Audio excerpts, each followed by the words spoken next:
Eastern Region, also Sorority Municipality MP, Mike Mukula, sentenced to 4 years today for embezzling 210 million shillings from the Gavi Fund.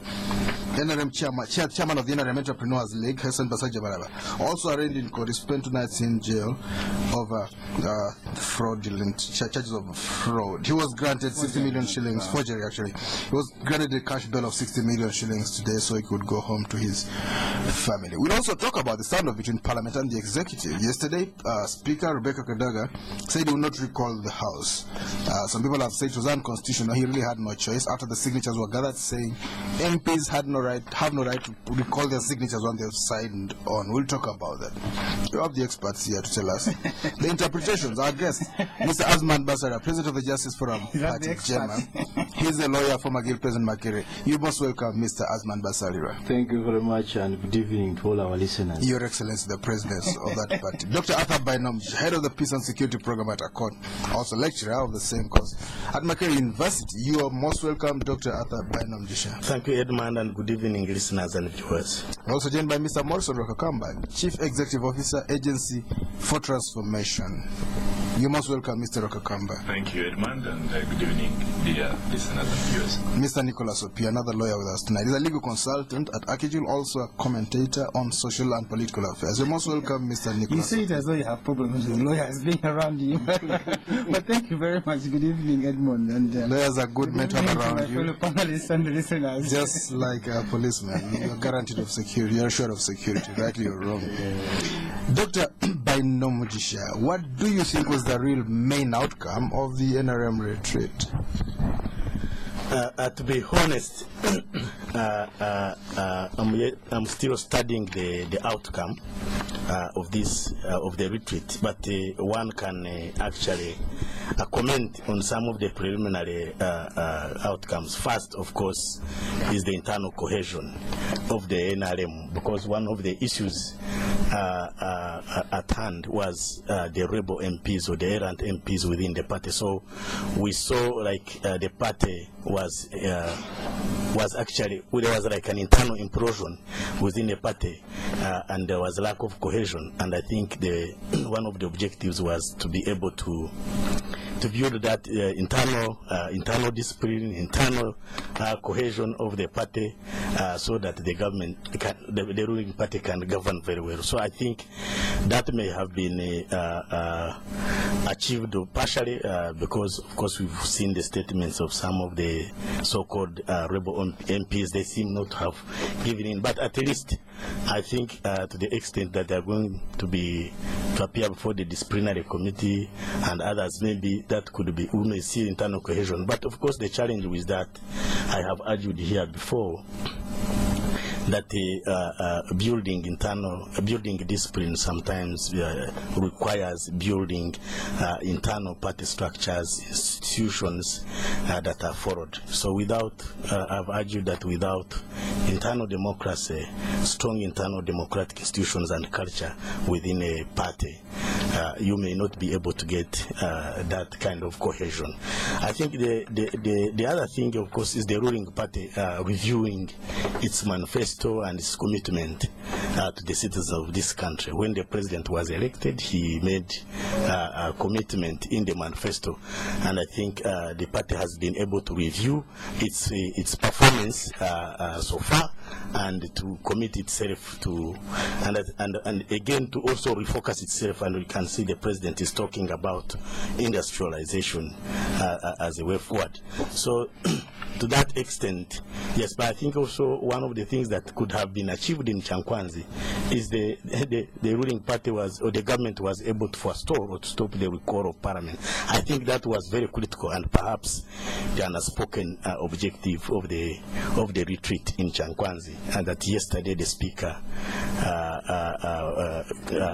came out clearly to stop, to put a final end to the recall. I think the Chankwanzi retreat had a great actually impact and implication on influencing the speaker to stop the recall, which has also helped perhaps to stop a direct confrontation between the executive and the parliament, which perhaps could have been bad for this country, for a young and emerging democracy. It is good for the parliament to retain its independence. It's good for the executive to respect the independence of parliament, and also to have its own independence, and the judiciary. But when the institutions crash directly and the crash results in a constitutional crisis, sometimes it's not good for countries like ours with that history of conflict and political crises.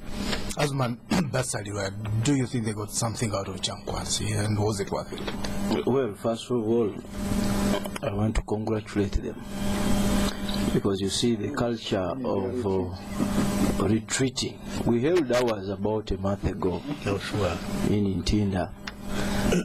The culture of retreating is a very good culture in multi-party democracy. It's very necessary. It's always good to sit, review, strategize, and plan. It's always very necessary. So, and it's even more necessary for the party in power. Okay, because you see, they hold the future of the country for the next 5 years. So it's the obligation is bigger on them to retreat, to caucus. So I think it's a positive development. That should actually really continue, and I know many other parties are doing it.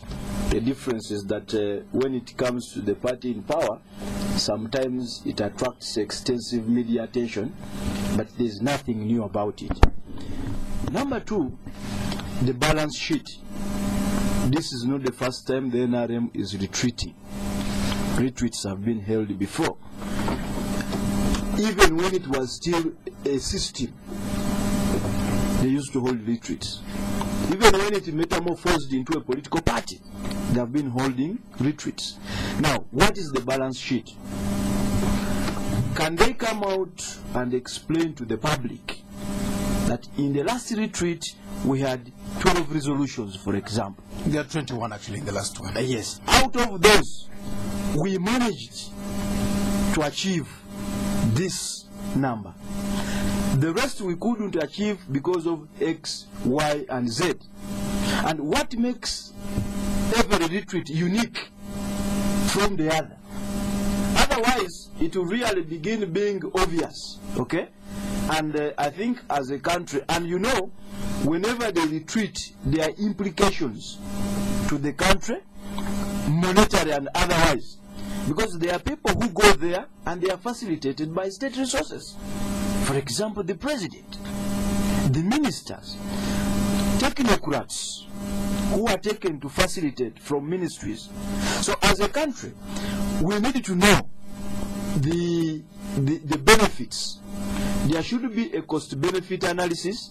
There must be a report on what has been achieved, what is better, what would compel the country to be anxious to wait for the next retreat. As far as I'm concerned, that expectation is not there. As far as I am concerned, there is nothing new. The president, for example, industrialization. In every speech, whether retreat or not, the president talks about industrialization. But he does not tell us how countries industrialize. It's very easy for you to say, we are going for industrialization. How do you get there? Industrialization is a process.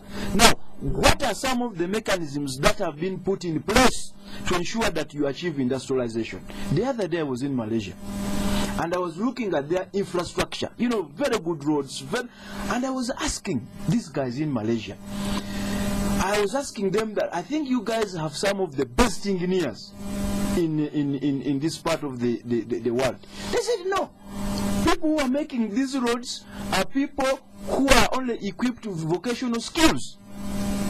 Okay? Now, what is the status, for example, of vocational education and training in our country? You're talking about industrialization.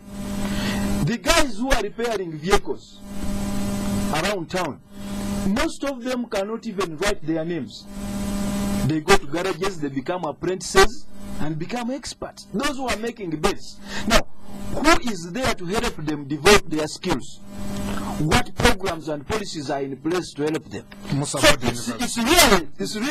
it's really nice for the public, for the press, to talk about industrialization. You are talking about succession. I have told you here before, the issue of succession, term limits, in my view, is diversionary. What do you mean? It's very diversionary. What do you mean? That debate, we completed it a long time ago. And as far as I am concerned, we should really be talking about something else. What should we be talking about? We should really be talking about how we constitute the next government in the next election. And when I talk about the next election, I am not talking about 2016. Which one? I am talking about the next election. The next election can be any time. So, you know, I was very active. What do you have about you? I was to 2016. You look what is happening everywhere. What is happening in the world? What is happening? Are elections being held according to schedules? No. So, for me, as far as I'm concerned, I don't expect much from this retreat. It's going to be the same old story. I am hesitant to speak directly because of the environment under which you guys are operating. So sometimes for the good, you don't like the air conditioning? For the good of the radio station, I am going to speak either metaphorically or in imagery or in irony or hyperbole, call it all the literature you have. So I think what's important for the country is that the President Museveni, the NRM, as the ruling party, must have a very concrete agenda, well-explained agenda. They have been talking about the manifesto. Yes. Okay? In terms of percentage, are they going to explain to us how far they have gone in the implementation of the manifesto? And what mechanisms do they have in place for implementing the other aspects of the uncompleted? For example, corruption. Well, they began to the work. president begins talking about corruption. The man who sells animals every day. Now, what is in place to ensure that corruption is minimized? We cannot talk about dealing away with it. It's impossible. But minimizing corruption. We'll talk about that. We'll talk about that specifically. Listeners, this is Spectrum on Radio, and tonight we're reviewing the week with experts. 2 lawyers among them. Nicholas Opiyo is one of the 2 lawyers. What's your own assessment, Nicholas Opiyo? Well, you see, the importance of retreating and taking stock of the year cannot really be overemphasized. It's necessary, and that every party must retreat. This was asking Asuman when was his retreat. We never heard about his retreat. I think the question that must occupy us is then, what is the result of that retreat? What is the process of that retreat? How does that then feed into government policies? How does that then address the rising concerns among the common man in this country? I think for me that's where the debate should be, because a lot of the things that have been said in Chankwazi are things we've had before. You know, you've had things about industrialization, you've had things about about fighting corruption. In my view, really, I didn't go to Chankwazi, but I think the feelers I've been getting is that what they have been doing is re-emphasizing really what is in the manifesto, as opposed to assessing the achievements and, in fact, how suitable these policies are for our country. That, for me, is a measure of a good retreat. Because even after the retreat, what I would want to see is perhaps a shift in government policy. And look, we've been doing this like this for 1 year, let's do it differently. I haven't had that. On how we shall fight corruption, on how we shall move forward to achieve industrialization. I mean, I've heard about power roads, but see, it's beyond that. It's about human resources, about many other things. In my view, I haven't had a policy shift that would in many ways justify a prolonged retreat. Most of what is being done, I think, in my view, the focus has been more about putting the party together, about, again, indoctrinating about the policy, the philosophy of the NRM, whatever you call it. That, for me, has been the emphasis. And, all these military fatigues that they wear, the jogging in the morning, less really about hardcore policy issues that would give you a change or a shift in policy by government. Maybe if there's any way yet to hear about it, but what I get from there, nothing much is being talked about. It's more about achievement. I tell you one example. Yes. One of the guys who was there sent me a message on the email and said, look, And this was a time when the Minister for Education was making a presentation. They were beating their chest about enrollment rates and saying the government of Uganda, of the NRM, not Uganda, has really increased, enrollment in UP schools. And I sent back an email. I said, okay, enrollment is quite good, but have you looked at retention, dropout rates, completion rates, the quality of education? These are the core concerns of Ugandans. UP is there, great, thank you very much. People are accessing education, but how do we then address some of these core issues that have bedeviled some of these government policies? In my view, I didn't hear that. I would have loved to hear more about that. I would have loved to hear about corruption. You see, there's all this circus about corruption, eh? and I can tell you why I call it a circus. It's a strong word. The reason is this. Look at Kazinda. What is he being charged of? He stole money. No, he's not being charged of fraud. He's not. His charges are not about fraud. It's about forgery. It's about being in possession of government stores. Not about illicit wealth. Not about causing financial loss. Never about that.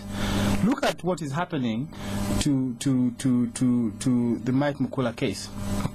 It could be a different example, but again, what you then see is that we are not approaching the core issues that are addressing the outcome or the results of what has caused those issues. And exactly that's what's happening at the Movement Secretariat. I think that nothing has been done to address some of these key concerns on how to change government policies on critical issues, education, health. We're talking about health. People are dying in hospitals. What have they done to address that concern? Yes, we have health center force all over the country. Some of them are lying in bushes. What are they then going to do in the next 1 year to have a shift in government policies to be able to make us think that wasting money is that it is useful? So you don't think it added much value?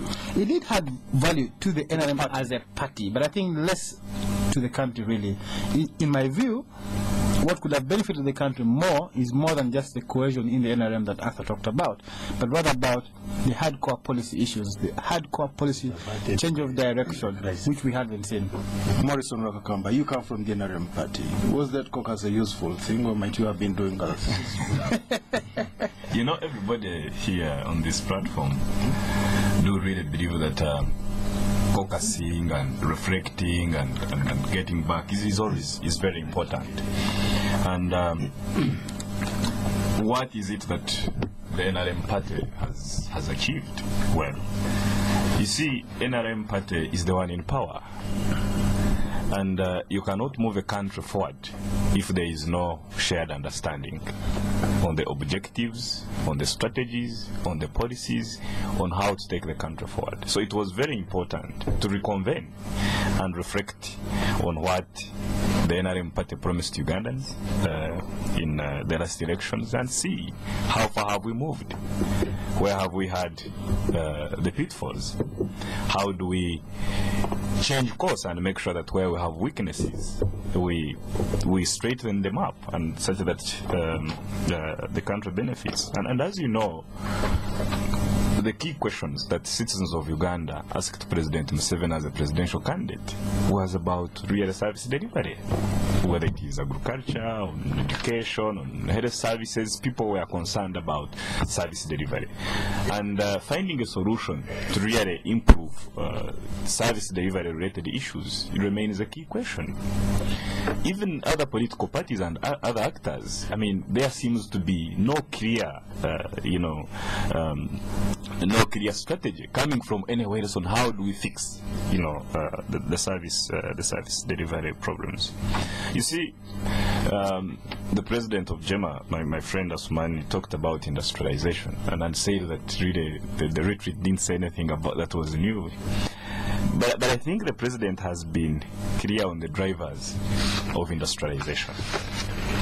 And he has clearly talked about things like energy or but power. he's been shifting. He spoke about industrial town. Yes. Then he spoke about industrial estates. Then he now talking about it. Allow me talk about the cooperant factors that make industrialization happen, and that is for me really energy. Go on. And he told us that now I think we have about 812 those megawatts. We need about 40,000 if we are to make sure that this economy, which will be 91.8 8 million people in 2050 to be able to survive. And he talked about things like nuclear energy and told the nation that he has actually, started mobilizing scientists to learn on how we can harness our Nigeria, South Africa too. yeah. So I really need to tell you that there are no things that clearly came out of the retreat that as a country that we did not know. And I think JEEMA also talked, Mr. Basilirwa, the JEEMA president, he also talked about. Let's get that point clear. Was there a strategy? There was no strategy that came out. He's said most of these things already said them before. When he talked about industrialization, he started by talking about industrial towns. Then he moved from that. He talked about industrial centers, the numbers of these industrial parks in the regions. Now he's talking about industries in villages, in sub-counties.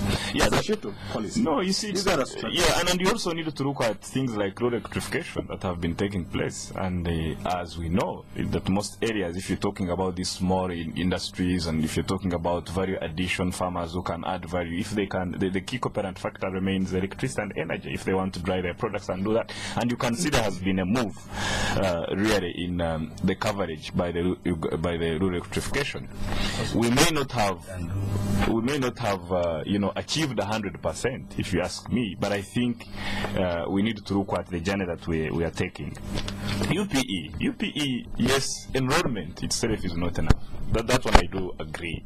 But what is the starting point?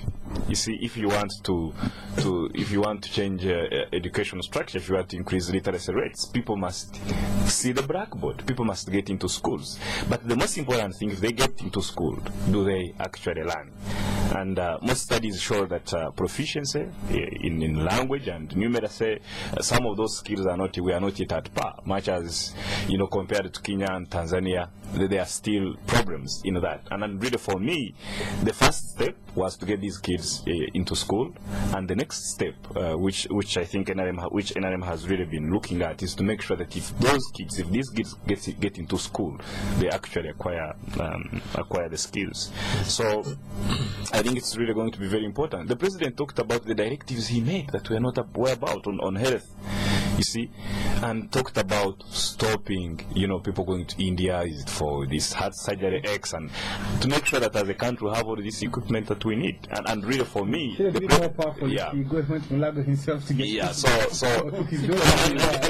mentioned it, and for me as a country, I think we must say that's important. The president has mentioned it. We must make sure that we have this equipment. So that the president of JEEMA is not going to Malaysia and Indonesia and India. Before we shift. Okay, we'll go for a break. This is Spectrum on Radio 1.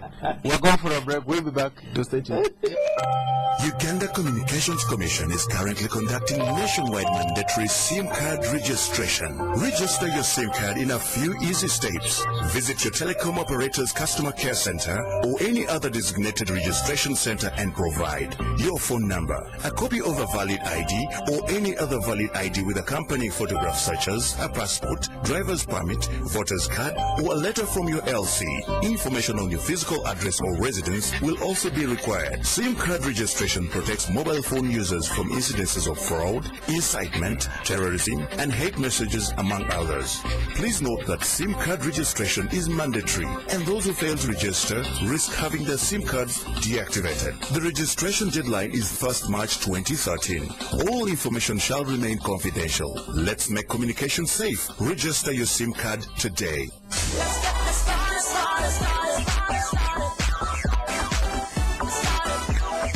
Discover the new invigorating taste of Red Vodka Lemon.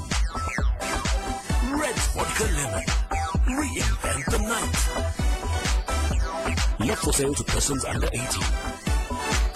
All our Western Union customers, do not become a victim of fraud. There are many ways fraudsters are using to target unsuspecting people. Do not proceed with your transaction if it's to a grandchild, friend, or family member for an emergency situation you have not personally confirmed. Someone you personally don't know or have met online could be a fraudster. Remember, the money transfer can be paid out to the receiver within a short time. And after the money is paid, you cannot obtain a refund from Western Union, even if the transfer was a result of fraud. Only use Western Union for sending money to friends and family. Western Union, moving money for better. Spectrum on Radio 1 FM 90. Welcome back on Spectrum. Tonight, reviewing the week. We've been looking at the NRM caucus retreat, what really came out. We'll talk about it a little bit more. Then we'll talk about the fight against graft. Mike Mukula sent to jail 4 years. Hazard Basajabalawa also sent to jail 3 days. He comes out after paying 60 million shillings in cash. As we'll talk about the standoff between Parliament and the Executive. Yesterday, Rebecca Kadaga said she would not recall the House the other day on the grounds that some signatures had been withdrawn. The Constitution does not necessarily talk about that. It says once you sign, that's it. August tonight, Mr. Edmond, Basilirwa, President of the Justice Forum Party, also known as JEEMA. Dr. Bainomugisha, Head of the Peace and Security Program at ACODE, pardon me, also lecturer of the Peace and Security Studies at Makerere. Mr. Morrison Rwakakamba, CEO, Chief Executive of Agency for Transformation, and Mr. Nicholas Opiyo, Legal Consultant at AKIJUL, also Pundit on Political and Social Affairs. Dr. Bainomugisha, these men go to Chankwan's, they dress in uniforms, other parties are not allowed to do that. Military uniforms? Really, I have no problem on the dressing in the uniforms, or that political education is important, of course, for the leadership. We've seen it work. But Edmond, if you allow me, I wanted to comment on what was reported about the president, of course, commenting on the possibility of a military coup. It's not been confirmed, still a rumor. Yeah, but at least the Minister of Defense is on record. I thought that we needed to really take time and comment on that one. And my take on it is first, because of this country's history, that's why this country has representatives of the UPDF to relay what takes place in government, in civil places, to the military, so that the military are not locked up in the barracks. But secondly, and so that's a conflict management mechanism that we have achieved. But secondly, I think it is not good for political leaders to continue making statements that the army may jump out. First of all, the time of the military coups is long gone in Africa. It is long gone. I know that does not mean that the military men may not try, but when they try, they mess up the country. We've seen this in Mali. They've tried, and the country is in a mess. It prompted actually the Tuaregs to take over more than half of the country, and now it has to take the intervention of the French and the international community to roll back the Islamists.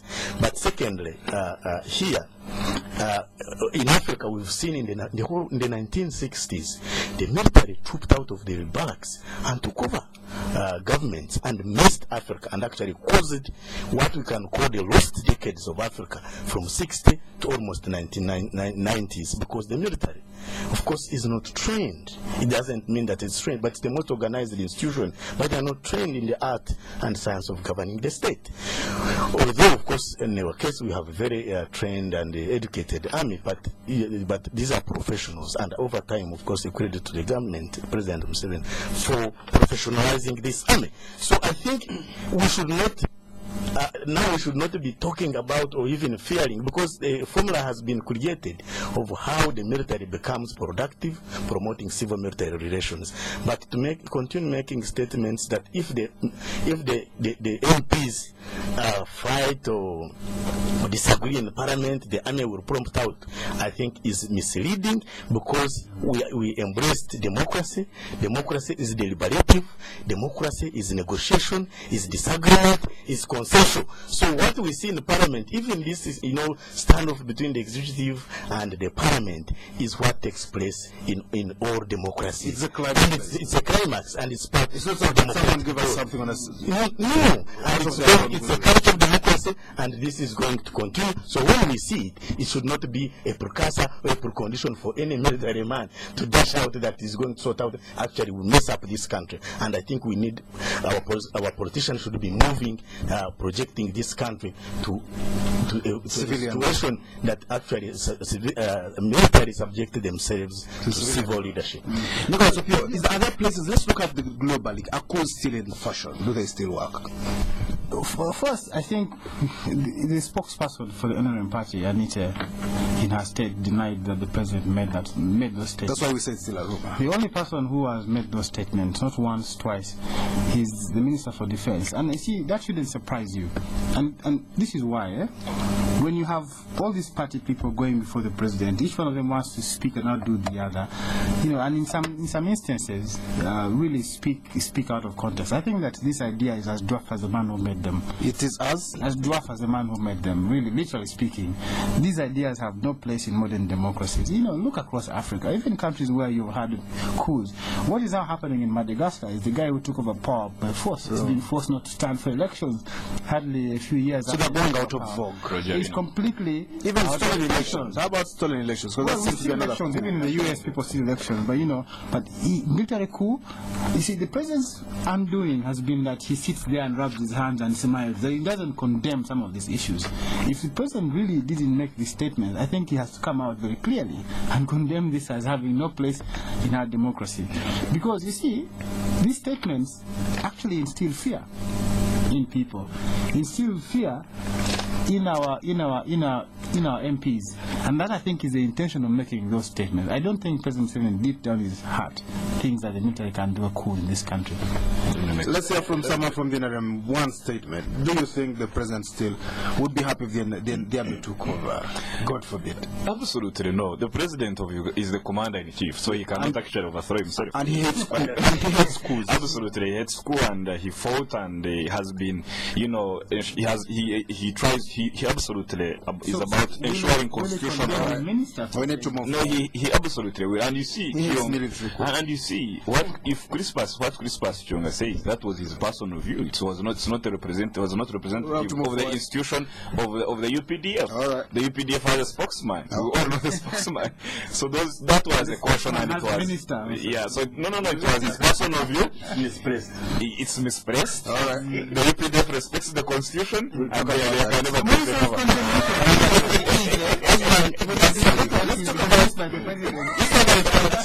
Against graphs. Chairman Mike Mukula. This was another one for on the fight against corruption. Mike Mukula would spend his night tonight in jail for embezzling 210 million shillings from the government fund. Wearing yellow shirts. They give them party colors of a certain political party in jail. We don't know why they do that, but that's what they do. No yellow shorts. Asuman, Basilirwa, are we on top of the game in the fight against corruption? Finally. Well, for me, as far as I'm concerned, each time there is a conviction in the courts of law on matters of corruption, I consider it as a milestone in the fight against corruption. And I hope and pray that this should really be the way to go. And my arguments before have been that corruption is not fought primarily using laws, but where they exist, let us make them very harsh. Let us empower the institutions that should be helping in the fight against corruption. The investigative arm, the police, the judiciary, protect and promote whistleblowers and the like. So for me, this conviction is a milestone. Now, and there should really be no fuss about it. Let's not confuse the two things, because there is the conviction and the public perception of the selective application of justice. Talk about that. We should not confuse the two. Let's first applaud the conviction and agree it was a step in the right direction, and encourage whoever is responsible for this to continue. Let's applaud the courts, let's applaud the police, let's applaud whoever was really involved in this process. Now, let's manage the public perception. It's really very important, because the perception of the public is that there is selective application of justice. Now, who is to manage that perception? I heard that on Tuesday, the people in Teso are organizing a demonstration. Why? They are not happy with the conviction. Okay? And their unhappiness is because they think others were let off the hook. Okay? Now, we really need to create confidence in that group and in a cross-section of the public. Okay? So, the PR of the courts must really be at its play. The PR, the public relations. Yes, the PR office, yes. Okay, of the judiciary. Yes. Even the police, okay, should really come out. Even the government should be able to explain how X is convicted and Y is let off the hook. Now, for me, as far as I am concerned, if we continue really convicting people, if we continue giving very harsh sentences, perhaps it would be one way of really fighting graft in this country. But as I have said before, the overall strategy for fighting corruption should really be about exemplary leadership. Exemplary, if I may, hold it for a while. Exemplary character. Yes.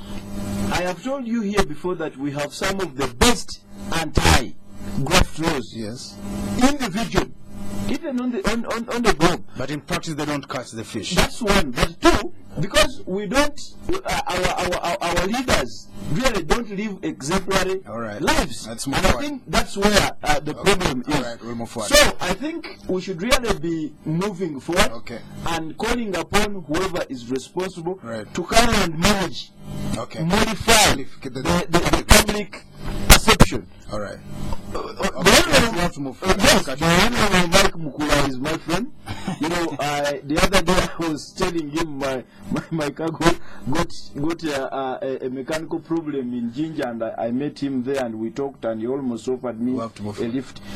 I told him that he must be prepared for the consequences. Okay. Now, we have to. But finally, it's not over.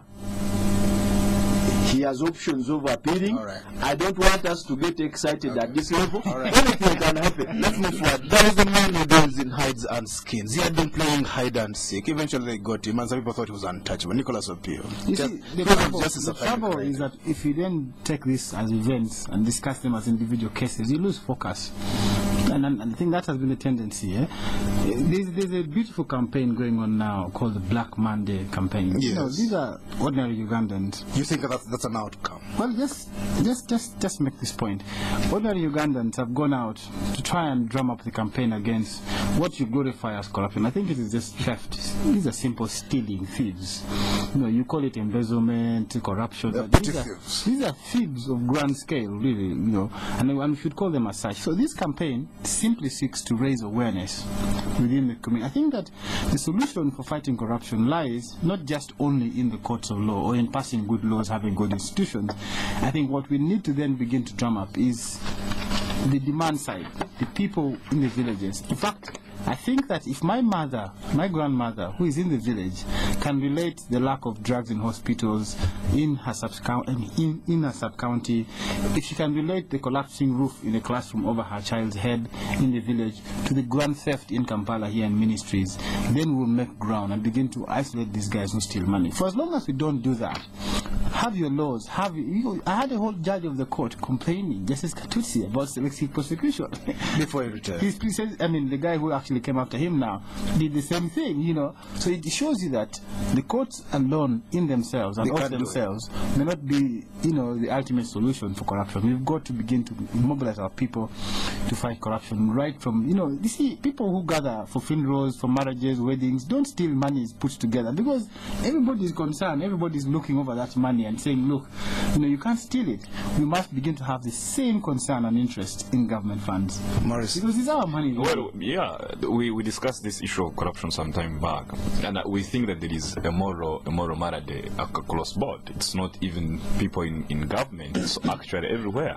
You go to a petrol station, you want 20 liters, somebody gives you 18 liters. You see, you have these farmers who are taking milk to the dairy, some put in water. You see, so there is that kind of decadence. So we must combine legalistic, moralistic, and civic action measures, a combination of all of that.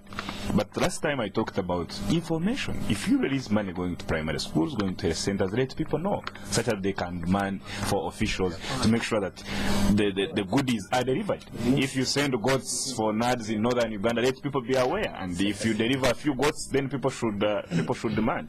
Then on this issue of selective, prosecution, you see, we must all of us must know that once you go to court, there are two options. There is either acquittal or there is conviction. You see, and I think we must expect both. Sometimes when there is acquittal, they say, "Oh, the courts did not do well." Others don't even make it to court, actually. Yeah, and by the way, I have made this point before, that our judiciary and our court system is actually powerful. It has acquitted men like Dr. Kizito, who people would think that the government is just taking out to be convicted. So don't mix this. It's not about mixing things, but we need to know that our justice system, our judges, and all these people in there are doing something and are doing a good job. You see, so I think Morrison. Let him conclude this point, then we'll hear from him. Yeah, so to conclude this point, I think we need to give respect to our judicial system and believe that it can deliver justice. Dr. Arthur. Yes, I think now it's on record that our corruption, our level of corruption is a runaway corruption, like in inflation. The only thing you do well is and of course the government realizes, everybody realizes this, that this is a cancer that could actually bring this country to its knees. Really, from a peace and security perspective, it is a national security really dilemma, and we must deal with it. And I think, of course, I want to applaud the conviction of these two guys, the trial and the conviction of one of them is a point in the right direction. But I think what needs to be done, I'm disappointed with the Ministry of Ethics and Integrity, yes, which is mandated to spearhead the crusade against corruption. I think that the country needs to be mobilized. What we see with the black man, I think they are activists sometimes, of course, some of them with their own, they are doing it alone. They have not actually advertised or sold the whole thing. So I think really the fight against corruption is the mandate of the government, and I think government needs to take that. They need to take that. No, wait. I am saying the minister in charge of ethics and integrity should take a and then actually bring on board these civil society organizations that some of them have skills, money, and commitment that can work, and mobilize the whole country. You mean everyone should mobilize the black Monday people? You should mobilize the country, including the black Monday and others, to fight against corruption, because the whole in service delivery is about corruption. And the women who are dying. Just the other day we talked about the woman who was just died, rooted and died. That you said six women or 16 women dying. 16 every day. Every day is an alarming thing. I don't know whether we want to see the dead bodies on the street. But the point I'm making, the minister must take leadership and must mobilize us. Right. Secondly, I think the whole lacuna is about recovery. People who steal money, they go to court, they go to Rizla, they get a bill, and then actually they may be even dismissed from government. Then they keep their money, their road. Because someone has predicted that the first parliament may be full of those people who store money and will use that money to become parliament. And then we'll have a crisis. But before we move forward, Nicholas Opiyo, you say that Mr. Kazinda is charged on other cases, not corruption, so he could come out and still have his money. Sam Sajabalaba is being charged with forgery, not stealing money. So nobody's going to ask him. We know he stole our money. Kazinda isn't being charged for illicit wealth. or for stealing money or for embezzlement, whatever name you call it. He's being charged for forgery.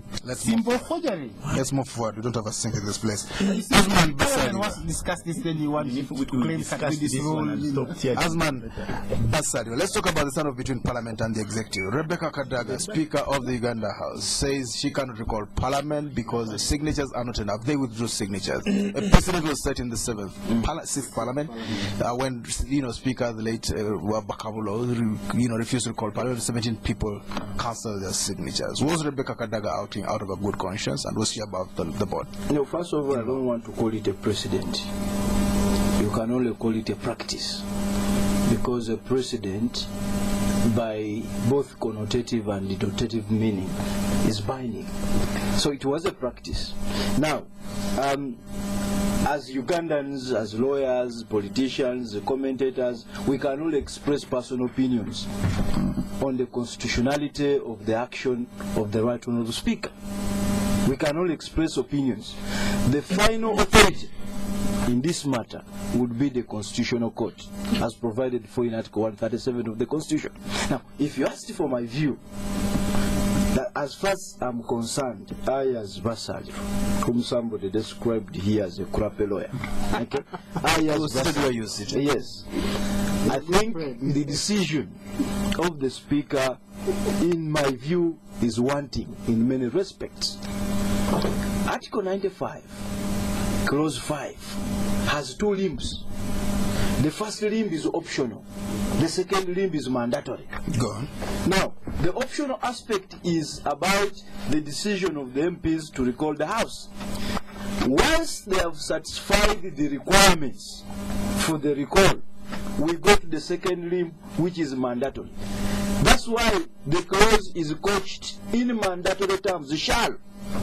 So in my view, the Speaker had no option.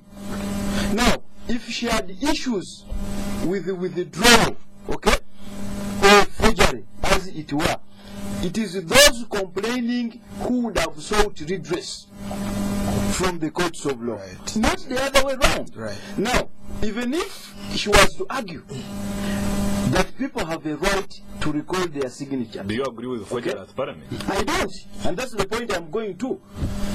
Even if she was to argue that the people were right to recall their signatures, what criteria? Because in law, in the absence of fraud or misrepresentation, a man's mind follows the pen. Well, you cannot approbate and at the same time reprobate. Let's it's not there. I think she acted wrongly. She acted wrongly, but also you cannot divorce political undertones. All right. The Sarawani is on record to have said over his dead body. All right. The Speaker, as a wise person, she's from the East, and in the Bible, wise people came from the East. Wise men came from the East. As a wise person, in order to avoid a political showdown, it could have been political expedience, and you cannot Would you agree with that? Was it coercion or was it political expedience? Well, see, the point is that there's no legal regime in either the Constitution or in the rules of procedure that prescribes the withdrawal of signatures. Now, the rules of procedure is very clear on that. That then, when you have such lacuna in the law, the Speaker would then use her good judgment to make a decision. Yes. But that in making that decision, she must then take into account the practice across the Commonwealth countries, but also the practice in our own Parliament. And I think that the practice has been very clear. It's been set by the 6th Parliament that withdrawals can only happen at the stage of debate, because then she's required as of law to call the House. If somebody has then changed their mind, they do it on the floor. They can then do so when that debate opens, and they can withdraw their support from that motion. But I think that the Speaker perhaps could have taken other consideration, which in my view shouldn't have guided her judgments. Right. What she could have just simply done is call back the House. Because you see, the thing is, which MPs claim that their signatures were forged? These names haven't been made public. Which MPs actually claim that they are withdrawn? These names haven't been made public. Well, Onyango is one of them. What you do have is then the Chief Whip writing to the Speaker claiming that. And bear in mind that some of these things happened even before the petition was sent to the Speaker. So those were actually, in my view, no complaints at all because there's no petition at the time. At that time. Morrison, Rwakakamba.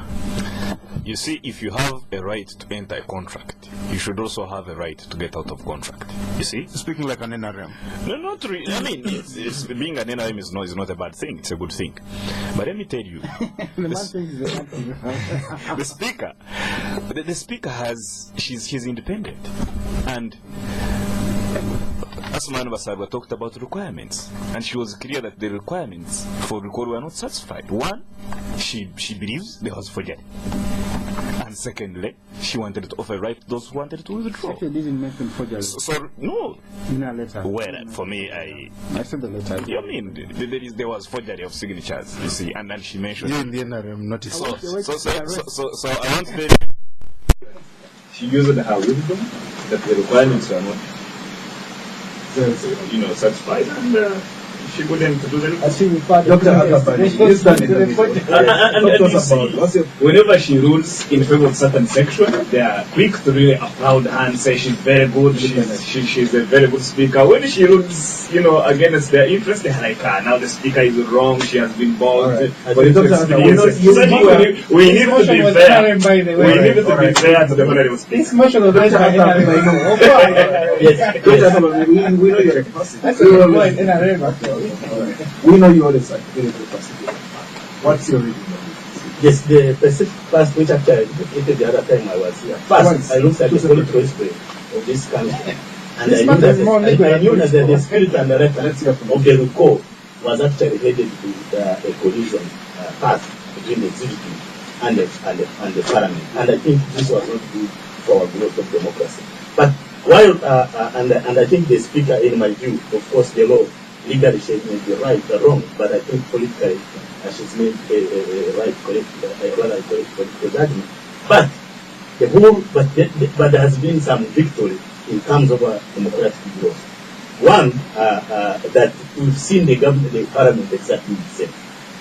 We've seen the existing trying on tenterhooks. Also, that is very important because, and we are growing and we are learning, and so.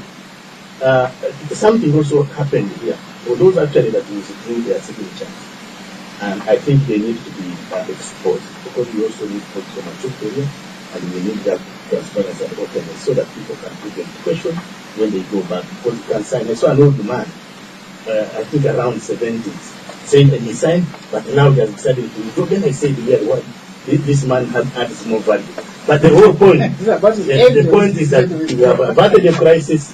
But the parliament has also exerted itself, and at the same time, when the parliament will convene, they can still discuss, but the tempers have cooled down. I think the country has survived another thing. Thank you very much, Mr. Asuman. I think there was going to be a good like I don't know, this is a good program on the court. This is Morrison Rwakakamba, Chief Executive Agency for Transformation. This particular Opiyo, legal consultant, also commented on social media affairs. Thank you for tuning in. He wanted to die. Edmond, we'll be back on Monday. The president agreed to commit suicide.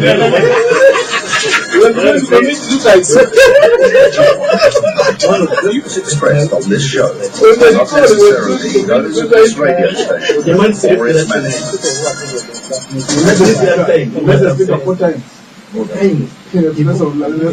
You saw him. I saw him voting in Uganda's people.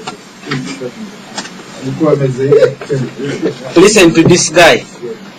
Kaihura arrests, Butera prosecutes, Akankwasa sentences, Babasaija jails.